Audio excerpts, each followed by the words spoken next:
Welcome, Dr. James Beckett, Sports Card Insights. We're going to talk about collecting in the dark, that in the sense of having no power, but I'll bring some other aspects into it. Thanks.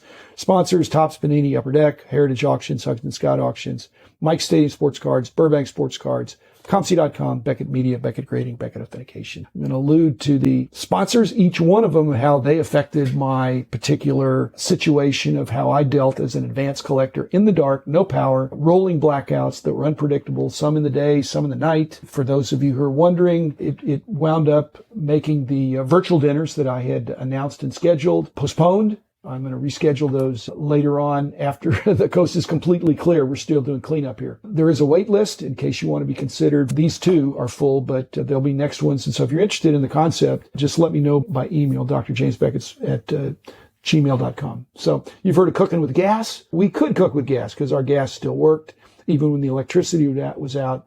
But washing dishes without power, washing dishes without water, not easy. So we pretty much had unreliable power last week and no water most of the time. Does this mean I couldn't be a collector? So it wasn't a completely lost week, but I'm very inefficient. I certainly had limitations, but it points out that hobbies are a wonderful way to pass the time when you're not dealing with burst pipes.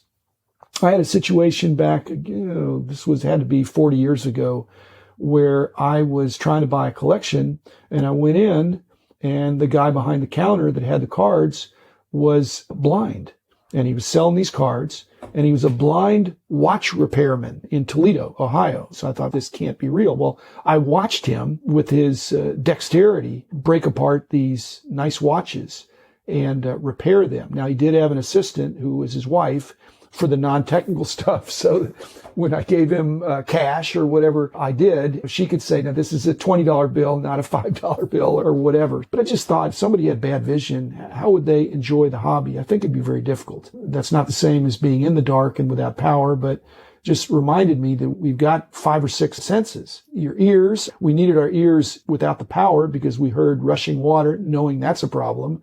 Taste, that doesn't really apply to the hobby too much. I could smell when they were soldering some of the pipe. That was welcome. That means we were getting it fixed. The sense of touch. I was wondering, could I detect a counterfeit card in the dark? Could I detect the feel of the cardboard having touched so many millions of cards? Could I detect a counterfeit T206 compared to a real one? I'm not so sure. Then there's a sixth sense, what my perceptive wife certainly has. The sixth sense, I think, is hard to describe, but in my analytical mind includes thinking. And that's a sense that I can do without power in the dark. I can contemplate. I can analyze. I spent some time thinking about future podcast topics, issues, thinking big thoughts, a silent, strategic retreat. But again, certainly limitations. And it brought to mind an old friend, Lee Milazzo, who's now passed away, one of the early collectors and dealers, more of a collector than a dealer in Dallas, but he was paraplegic, so he was wheelchair bound. So he could get around, and this wasn't a motorized wheelchair. This was 45 years ago. So he got around. He was an archivist at SMU. So he loved old paper products and cards, vintage cards, very knowledgeable. And he was very successful at buying collections of cards. In his work as an archivist, he was dealing with ephemera and other kinds of sport and non-sport stuff. He'd just say, if you're interested in getting rid of this stuff, I'd be happy to take it off your hands. And he'd get the stuff. But once he got it, he was a very tough trader, a real student of the hobby, pretty scholarly, one of the pioneers of the hobby in the Dallas area, and passed away now. You can't sort cards in the dark. I love to sort cards. I've done episodes about sorting cards. In the daytime, I could go next to a big window. Problem is, some of the cards I have when I'm looking through, as people know, I'm well versed on parallels and color variations and those kind of things. Well, that's hard to detect if you're just looking at natural light that's compromised at certain points of the day. My awesome wife also found this flashlight thing that can go around your neck so you don't have to hold it. So that would be helpful, but it's still flashlight and not a powerful light. So what other projects could I do when I was having compromised light, compromised power? Number one thing I could do is I could, like I said, think big thoughts, think about the things that are good in the hobby, things that are bad in the hobby, try to come up with some entrepreneurial solutions. I listen to podcasts.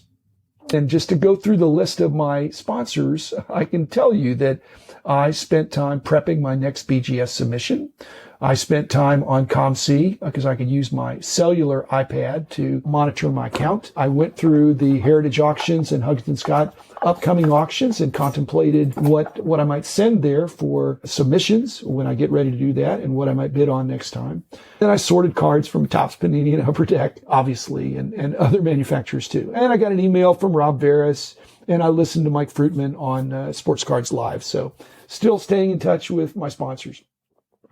It brought to mind, as I was spending a little more time on ComC, is that I realized I was able, since I had more time in the dark, but I had a battery-operated cellular iPad, I could study the offers I received a little bit more analytically. Two things came up that I hadn't thought about as much before, is that when somebody on ComC makes an offer for my stuff for X% of what my asking price is, when I respond very quickly, I either accept it or counter or reject it, but almost always I accept.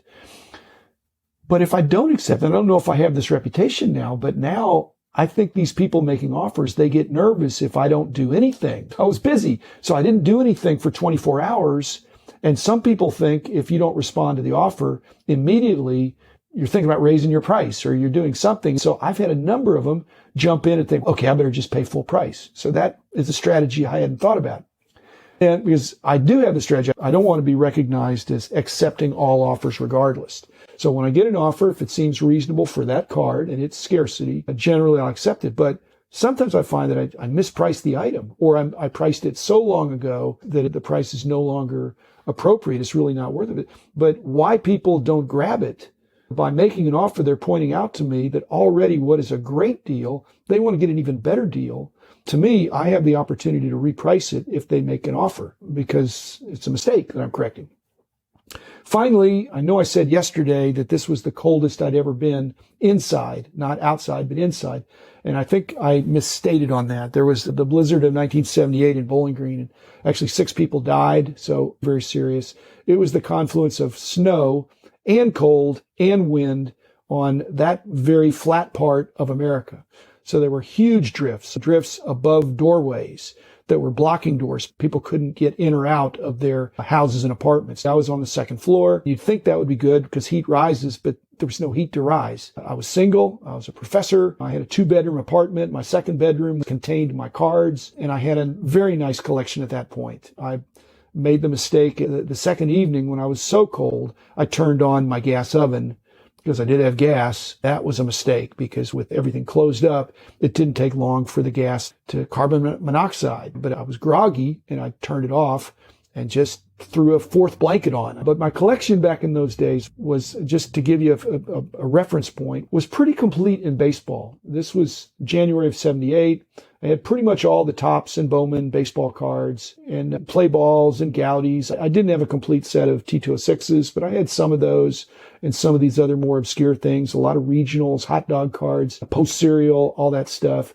Not so complete in football, basketball, and hockey. I had some sets in all those, but I wasn't as actively working those because at that point, I wish I had now, but at that point, my first love was baseball. I didn't have the Lajoie and the Gaudi. I did have a 52 Topps Mantle. So again, that's the kind of stuff I keep at the bank.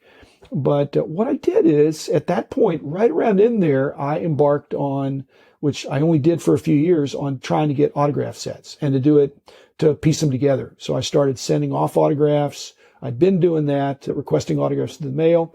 And then one day I got an offer over the phone, and it was sometime in 77, 78, probably 78. I got an offer. A guy called me that was a well-known dealer, a guy that did deals. He said, I've got a deal for you. I've got 10,000 autograph cards. I need $1,000 for it. I'm buying this big collection and I'm parceling out the autographs. I thought you might have interest. I'll tell you folks, that was a really good deal at the time, but I don't think it was a steal. At that point in the industry in 78, there were stars in there, but there were no tough signatures of these deceased guys. So the stars were easy to get autographs because most of them sent through the mail. It was just autograph cards of good players, but the really tough signatures of guys that had been deceased, this guy, and I think had taken it.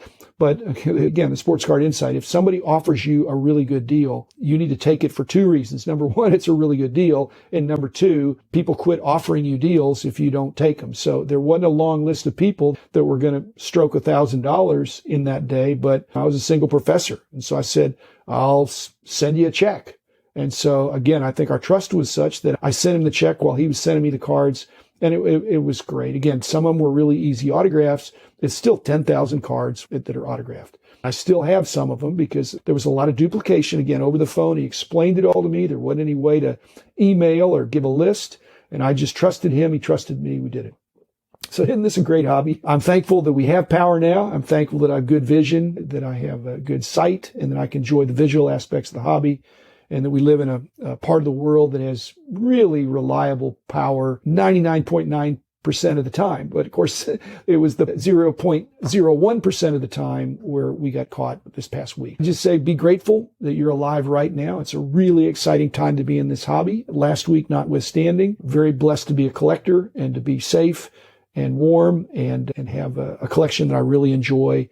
And again, thanks sponsors, thanks listeners. Hope you've weathered the storm as well. And I look forward to more normalcy as we move into 2021. Thanks again and see you tomorrow.